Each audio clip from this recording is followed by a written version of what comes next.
Hello, hello, everybody. Welcome to the new episode of Girl Mind Your Business. We have a really exciting guest today. And when I tell you she is a community advocate, if you're in business, you have a nonprofit, this girl is making moves and she's holding it down with a full time job, a full time life.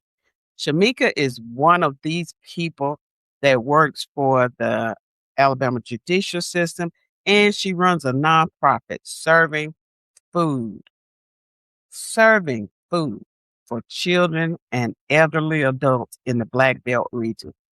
She didn't just quit her day job, she started Raise Hope. She started it with her lunch money. How about that? With her lunch money. Now, you don't need a business plan, a grant, or a board to start. You just need to see the need and do something about it. What began as snacks, just simple snacks, in her son's class became a full nonprofit serving one of the most underserved regions in America. Now, let's bring Shamika to the stage so she can enlighten you. And hello, Shamika. Every woman needs to listen. If you're a woman with and had a heart moment, Shamika is the truth. Now, hello, Shamika. Thanks for joining us. Hey, thanks for having me. All right. Give us a little background on you and just a little about your story. Okay. Well, I'm married. First of all, Shamika Cannon. I'm married. I have 2 kids. I have one adorable granddaughter. I'm the founder of Raise Hope. We serve underprivileged children and elderly adults. Our mission, we're trying to bridge the gap and take on food insecurity. Okay. So take us back to the day Raise Hope actually started. What happened to make you do this? It just started as a simple act of kindness. One year, I think Kamarie may have been in 5th grade, and I started bringing snacks. And I noticed, like, just talking with the teacher, certain kids didn't have snacks. So I took it upon myself just that one year because, things change.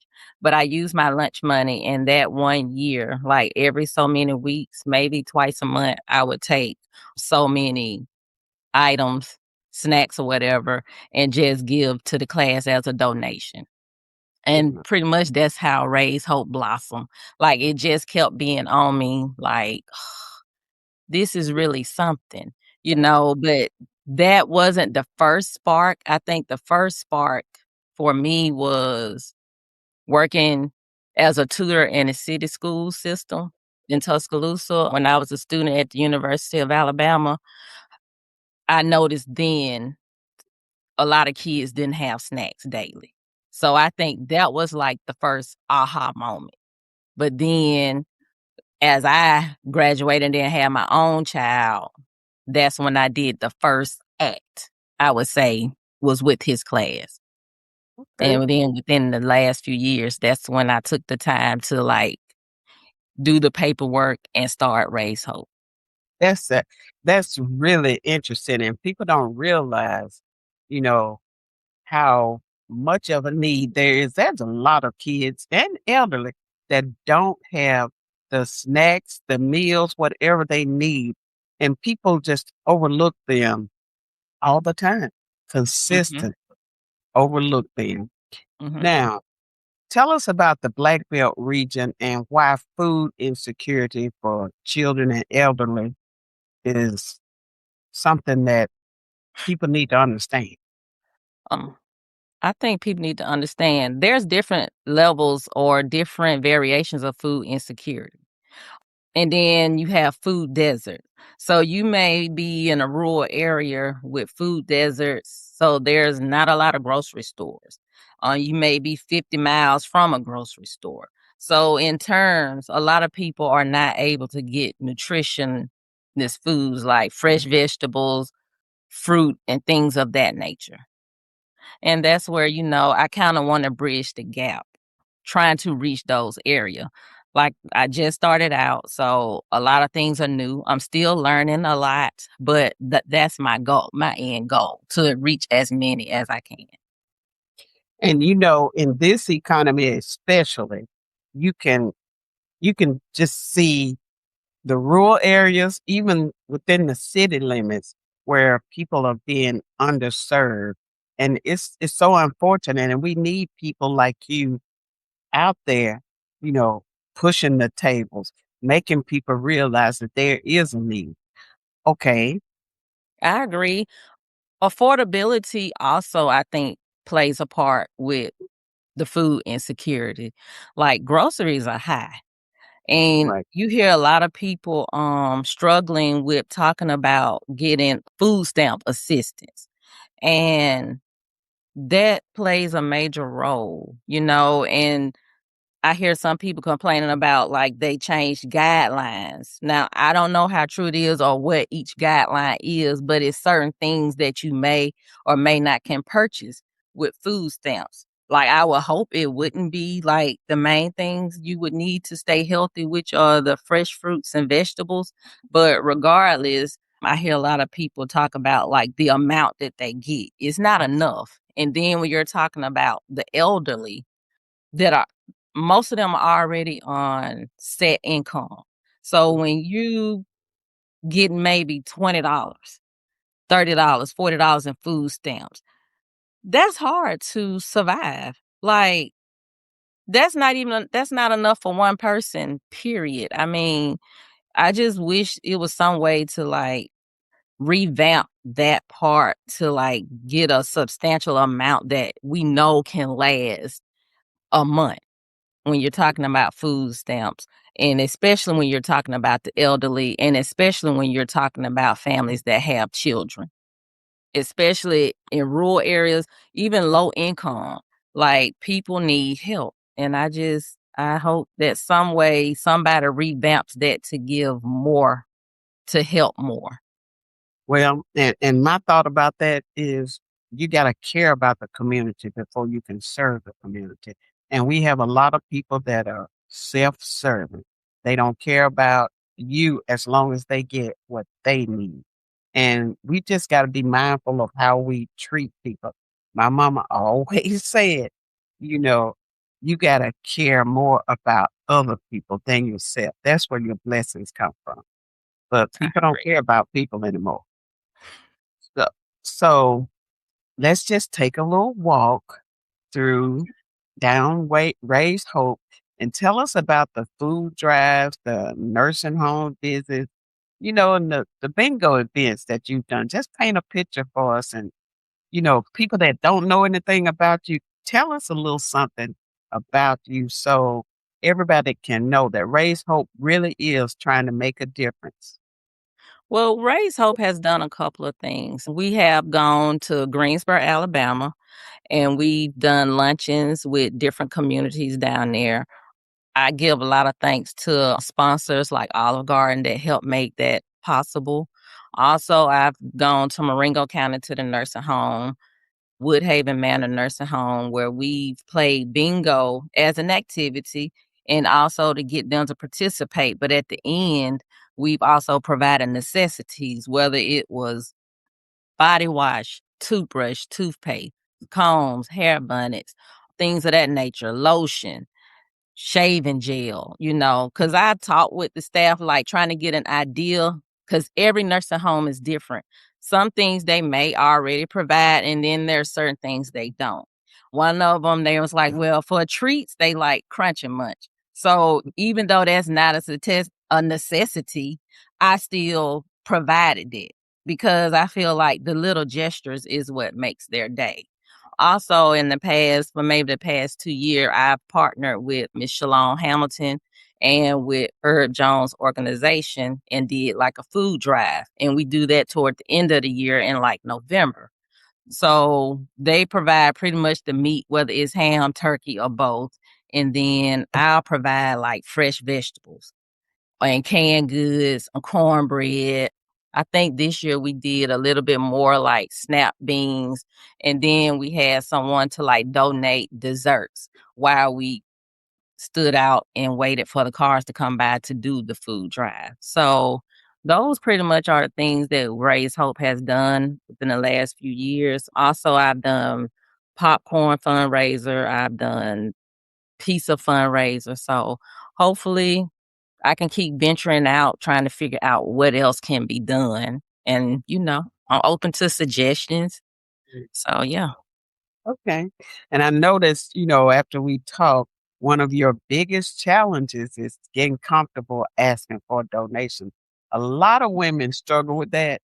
At first, I'm not really a big public speaker. I'm really a quiet person. Nobody thinks Mhm. that, but but they don't want to ask for sales, ask for support, or ask for help. Now, what does that feel like now for you since you've shifted?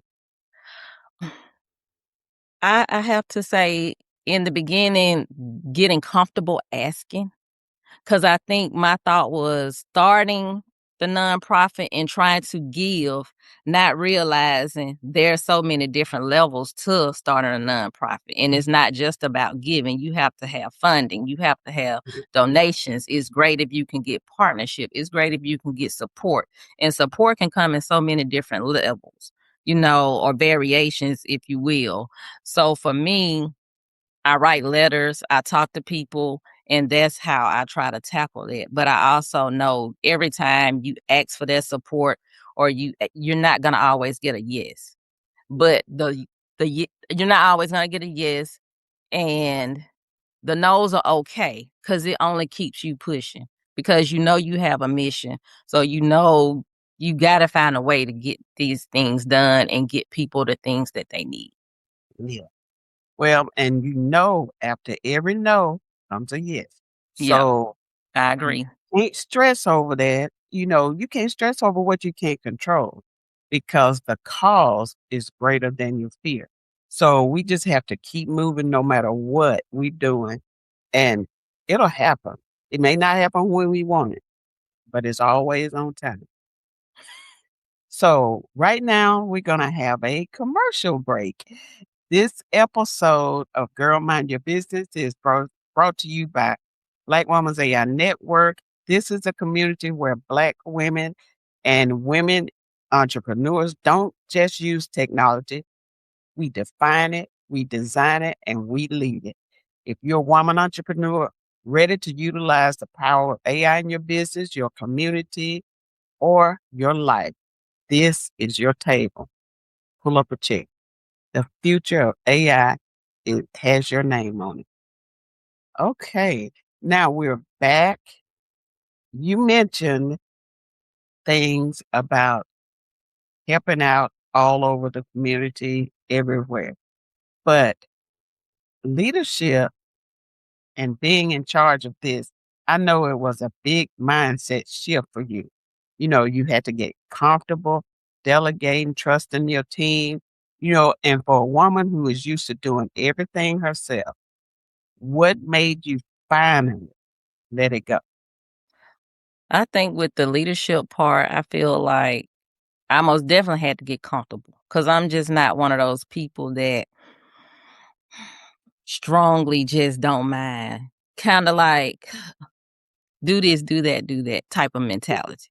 So I did have to grow into delegating tasks for everybody. And then I also feel like each event we did, we were able to learn something new. And I Mm, feel like every time you learn something new or you figured out what didn't work or you figured out with the timing or you figured out this might not work for every group that you're trying to cater to, it helps you get better the next time you do an event. I also think that as a leader, may want to try to incorporate more questionnaires at events, even if it's just with like the head person because sometimes I feel like when you're going to nursing homes or community centers, those people have been around the residents longer. So they may have a better idea. So those are the things that I think about, and I, want to incorporate that so I can continue to be a better leader for my team. Okay. And I think that's a fantastic idea because you have to get input in order to be a good leader. And if you some people just not willing to listen to any input, they don't want anybody to tell them because they have their mindset. It needs to run like this. And that's what I want. And then it folds. And then they wonder why. But, you know, even the naysayers, what they have to say, that's good information for you. No matter what the Mhm. information, you just got to be receptive to whatever it is. So, I uh, agree. All criticism isn't bad criticism. And yeah, even sometimes if it feels bad or it feels offensive, I feel like you always can take something from it, right, whether it's big or small. right, Everybody is not so much, I would say, out to get you. And some people genuinely sit back, may watch, and genuinely want to add to what you're doing. So I feel like we all, when you're starting a nonprofit or for profit or anything, nothing's wrong with listening to what someone has to say. And you could put it in so many perspectives. But what you do with it, it could possibly help you grow. right. Oh, And sometimes we just got to get out of our own way. mhm. So, and in our conversation, you said that you were pivoting and raise hope toward children before school starts in August. What does a woman do when the mission is bigger than the resources? Hmm. And how do you keep moving forward? You want to do this, but you know you need help. You have to figure it out. You just have to keep, I feel like research helps. Research and seeing who has something that's similar to what you're doing. Look and see what they're saying they've done. Look and see what they said has worked for them or didn't work. I feel like the internet is just so much on the internet that you could use. You could use it to your benefit.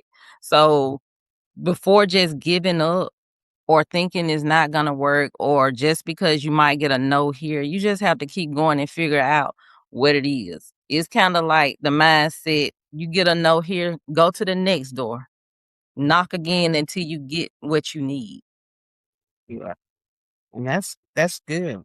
You know, figuring it out is all about putting one foot in front of the other and just making sure you stay focused on your mission.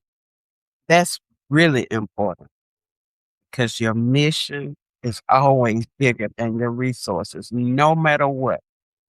Okay, Shanika, we have a few more minutes, so just tell the community, the listeners, what it is you really want to get starting over this August. What you're planning to shift to. Tell them what the need is for August. It's early in the year, school will be starting shortly, but there's a need. So tell the listeners what your need is. My need is healthy snacks. If anybody want to donate healthy snacks, school items, because my plan is before August, or when August, I'll be planning before August, but for when August get here, I want to be able to go to a school in the Black Belt community, maybe Hale County, maybe Greene County. But my goal is to maybe on open house night provide snacks, because it's got to be a way to get these kids snacks. I don't think people realize sometimes what underprivilege means, and it's not a choice. Nobody wants to be underprivileged. Sometimes that's just out of your control. But when you work around kids, sometimes you notice how they act. And then you might not know why. But sometimes these kids are hungry. Sometimes they don't eat till they come to school. Like sometimes I feel like we could take stuff for granted because we have, but everybody's situation is different. So for me, I would like to figure out how to tackle more schools, and serve more underprivileged children. And in August, that is my goal, to provide snacks for when school starts. And I pray that it grows bigger than what I'm expecting. I don't take anything for granted, and I do think the little things count.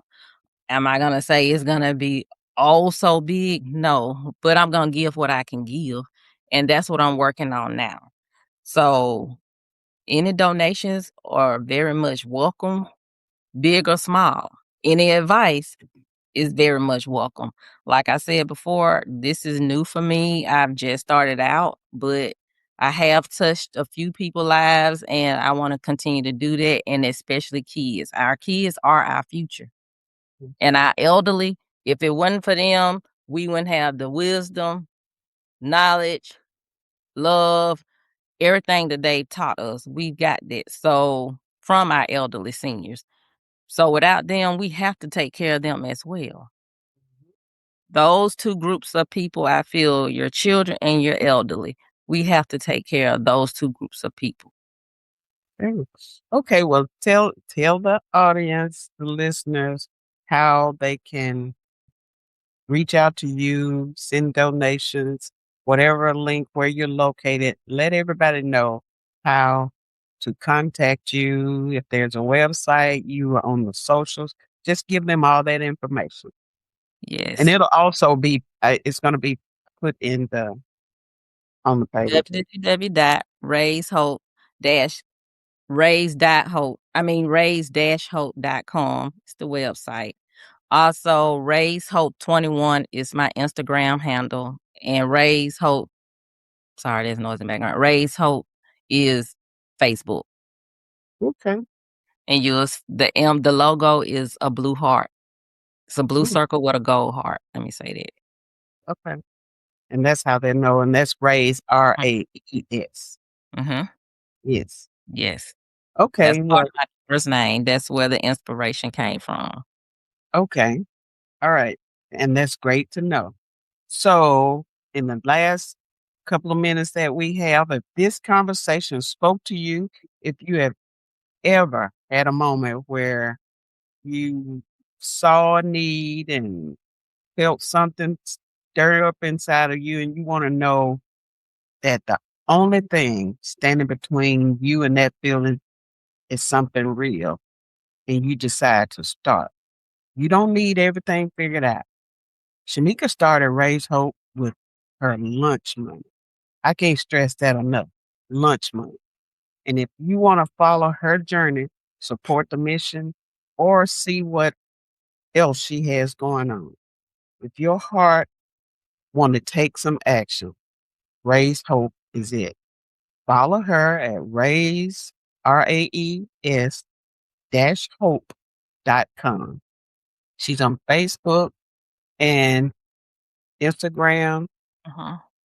And if you're just in the Black Belt region or know somebody who is, reach out. You can show up for your community. Shanika is showing up and she doesn't even live in the community. Or if you want to show up and you love to help, do so and Raise Hope. You can like, share, subscribe. This is exactly the kind of conversation that we need, and people are doing great things in the background. You don't need all the accolades. Just do what you do. Show up for somebody else for once. Share this episode, and we'll talk to you soon. Thanks, Shanika, for joining us. Thanks for having me. All right. And we hope to hear some good things going on with you in the future. All right. Yeah. This ain't about music. This ain't about noise. This about ownership.